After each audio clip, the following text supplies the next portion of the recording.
Olá! Começa agora o Tela 1 desta quarta-feira, dia 30 de maio de 2012. Confira agora os destaques dessa edição. Começa o Olhar de Cinema, Festival Internacional de Curitiba. Arte marcial proporciona benefícios à saúde. E uma entrevista com o engenheiro ambiental Bruno Tonel sobre o novo Código Florestal e o evento Rio +20. Eu sou Flávia Proença. E eu sou Júlia Willich. O Tela 1 de hoje está no ar.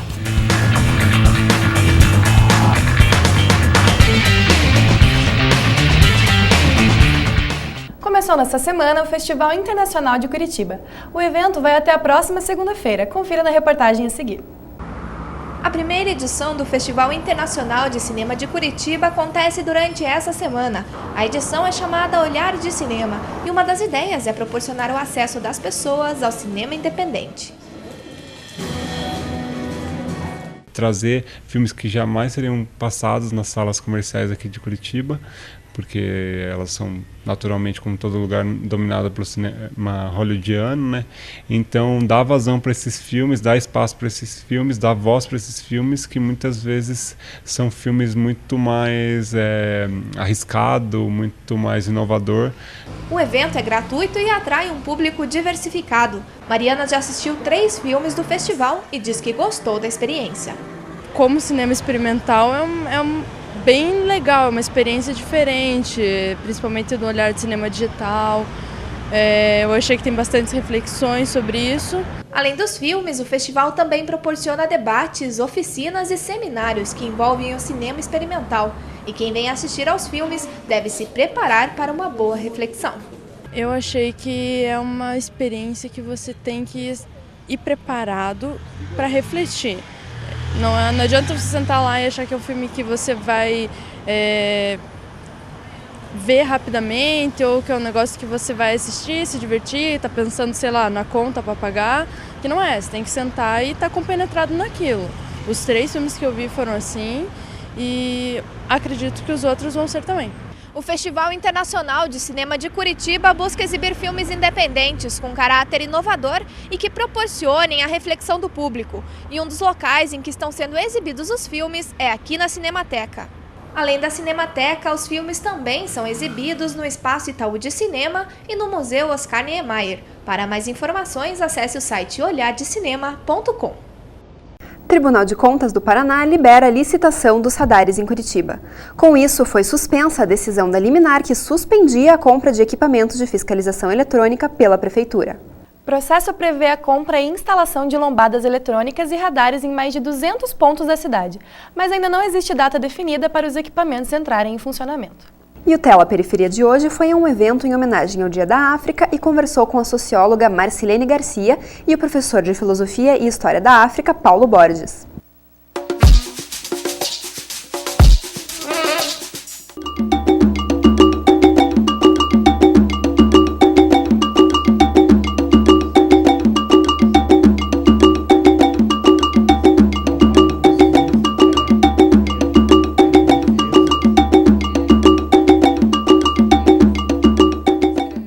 O que nós vemos historicamente é que um dos principais obstáculos da população negra, né, no acesso a espaços de poder tem sido a educação, ou seja, as crianças e jovens negros têm índice maior de evasão e de fracasso escolar quando comparado às crianças brancas, né? E isso não é algo de hoje, há décadas.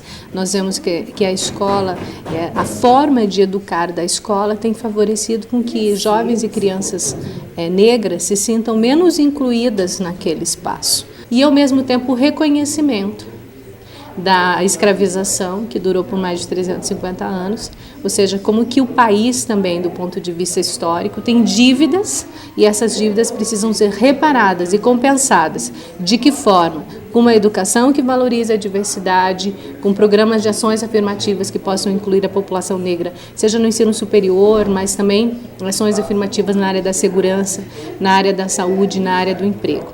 Uma forma de trazer isso para os professores é levar esse conhecimento através de formação para que ele possa multiplicar isso em sala de aula, mas também com cuidado da mudança da linguagem, né? Quer dizer, eu não posso hoje, como comumente acontece nas escolas, dizer que o negro é descendente de escravos. Não, o negro é descendente de africano que foi escravizado.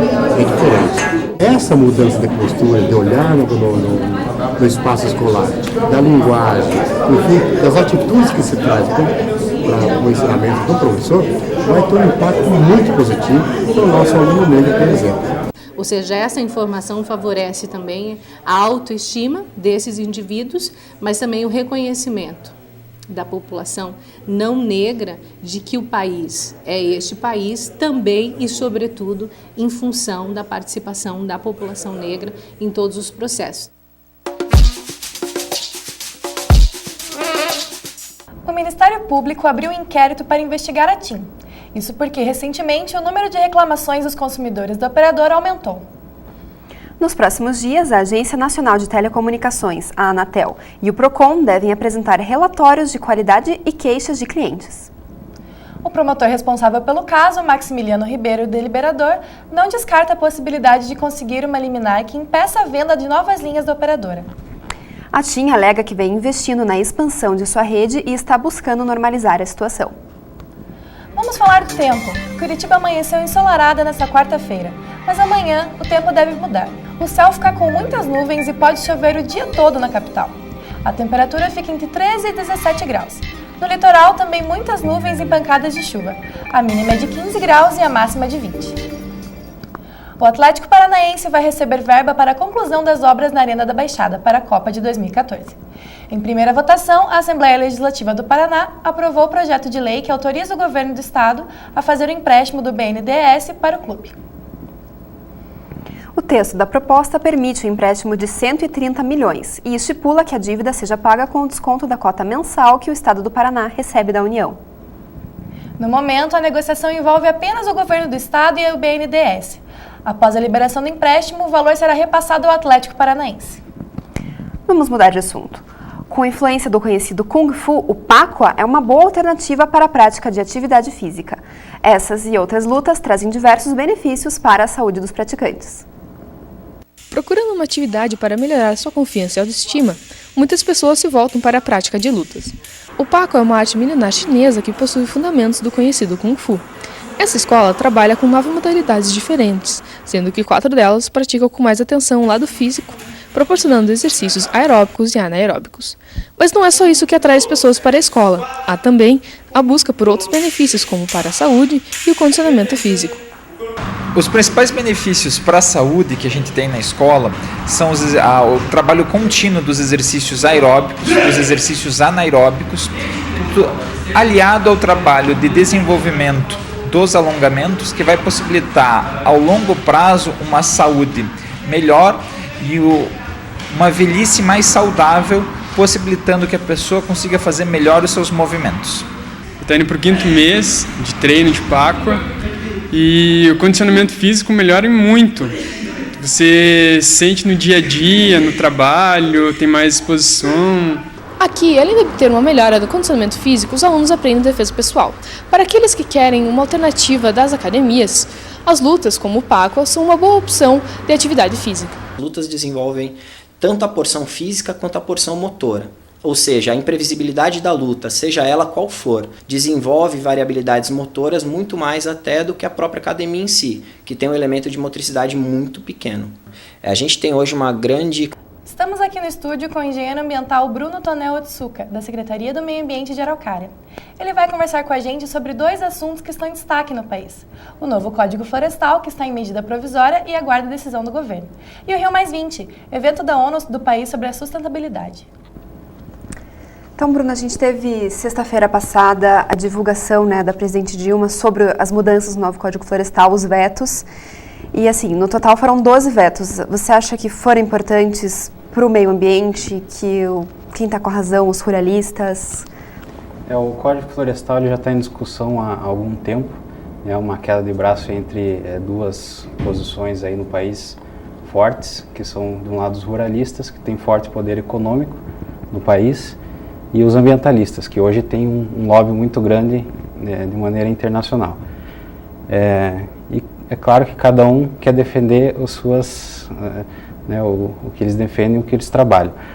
Então, no caso, eu acredito que esses vetos, né, que a Dilma fez, eu acredito que ela conseguiu ponderar um pouco para um lado e um pouco para o outro, né, deixando minimamente a preservação ambiental, o mínimo que é necessário, eu acredito que ela deixou, mas também não agradando tanto os ruralistas, né. Então, eu acredito que estão dentro dos 12 vetos que ela colocou na medida provisória, né, então alguns de destaque, então, que seriam, por exemplo, a diminuição da mata ciliar para proprietários rurais de pequeno porte.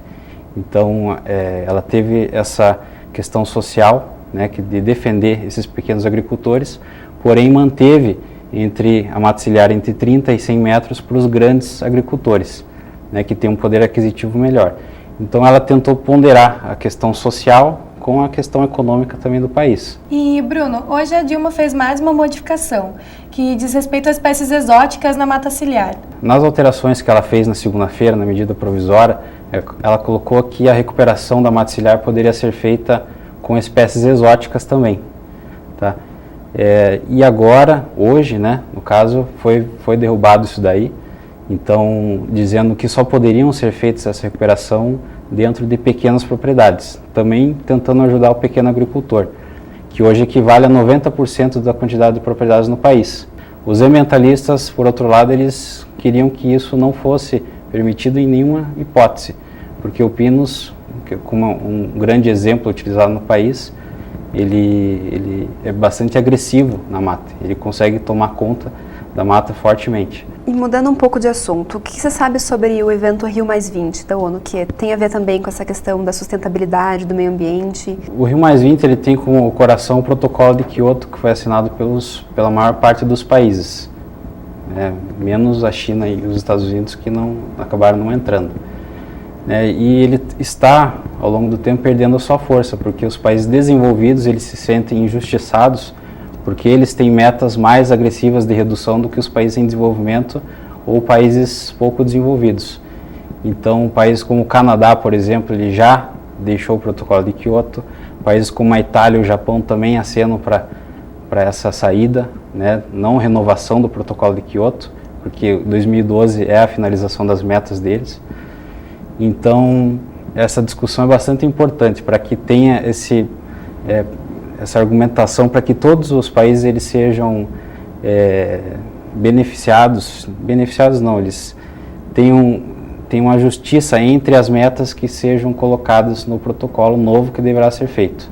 E essa Rio+20, ela já vem de um histórico, né, que começou em 92. Como você pode explicar para a gente o histórico de como chegou? E eu acho que é importante que tenha a Rio+20, um dos focos, na verdade, é dos ambientalistas poderem defender seu ponto de vista com o Código Florestal, né? Sim, a Rio+20 começou lá na Rio 92. Tá? Então, lá que foi criada a questão da Agenda 21, né, esse âmbito de sustentabilidade ele foi firmado. Protocolo de Kyoto, né, convenções como do clima e da biodiversidade.